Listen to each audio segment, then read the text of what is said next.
नमस्कार मित्रांनो, आज आम्ही पोहे बनवणार आहे। त्यासाठी आम्ही जिरे, मिरची, कांदा, कढीपत्ता, मोहरी घेतलेली आहे। मी भिजवलेले पोहे घेतलेले आहे। तर कढईत तेल ओतून घ्यायचं। तेल तापल्यानंतर मोहरी, जिरे, मिरची टाकायची, परत कढीपत्ता,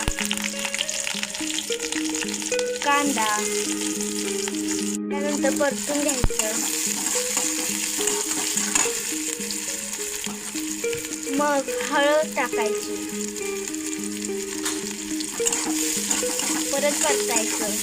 त्या मोजल्यानंतर मीठ टाकायचं, परतून घ्यायचं। त्यानंतर पोहे टाकायचे व ते छान परतून घ्यायचं।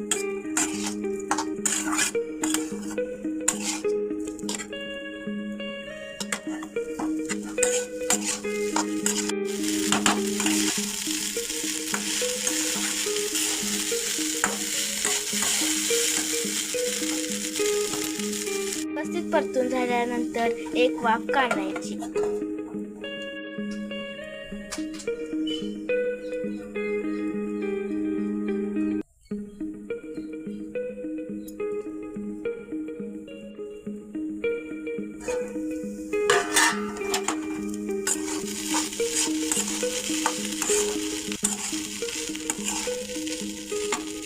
झाले पोहे तयार।